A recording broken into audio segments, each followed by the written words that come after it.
Madame la présidente, chers collègues, permettez-moi de réagir sur cette délibération relative au transport pour évoquer l'enjeu de la qualité de l'air dans notre métropole, ainsi que la nécessaire et tardive transition vers des moyens de transport en commun à faible émission de gaz à effet de serre.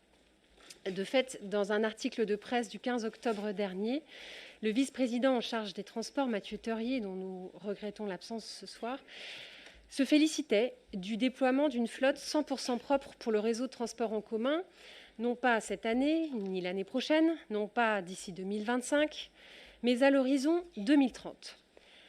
Derrière cette autosatisfaction dont nous sommes, hélas, désormais coutumiers, il faut en réalité voir un cruel aveu implicite du retard abyssal pris par la ville de Rennes et la métropole sur ces questions.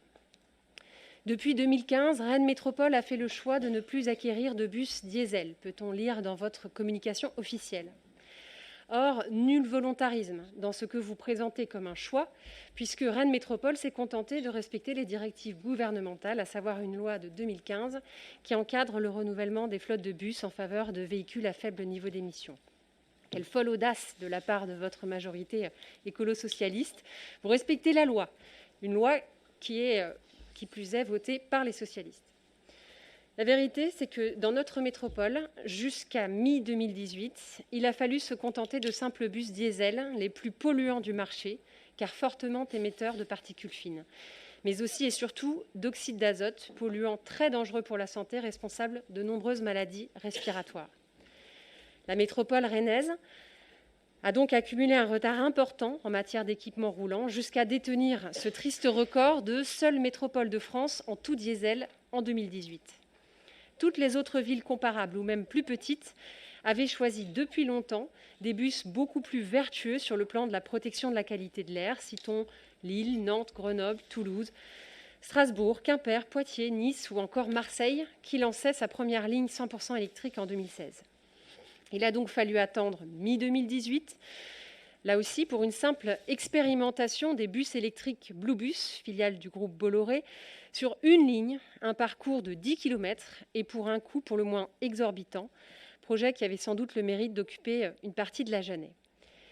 Les premiers bus GNV ont été utilisés en France en 1994. Ici, à Rennes, il faut attendre la fin 2021 pour qu'ils arrivent enfin, avec 15 à 20 ans de retard. Et sans que cela émeuve le moins du monde, les élus Europe Écologie Les Verts, composante clé de la majorité municipale depuis 2014, municipale à Rennes, depuis 2014. Les investissements dans la seconde ligne de métro ont totalement occulté les sujets qualité de l'air et santé publique. Le virage technologique sur les bus aurait dû être pris beaucoup plus tôt. La croissance exponentielle du trafic et des embouteillages augmente fortement la pollution de l'air. Tous les experts s'accordent à souligner que c'est dans les embouteillages ou à très petite vitesse que les véhicules polluent le plus. Je ne reviendrai pas ici sur les choix consistant à maintenir le métro et les parkings relais en intrarocade. Mais pour oser critiquer l'absence de conscience citoyenne des automobilistes, alors qu'on a laissé les piétons, les cyclistes et autres deux roues coincés derrière des bus diesel vieillissants pendant de si longues années, il faut vraiment n'avoir honte de rien. Dans un territoire en pleine mutation, attractif et en plein boom démographique, il faut faire preuve d'ambition et penser le long terme.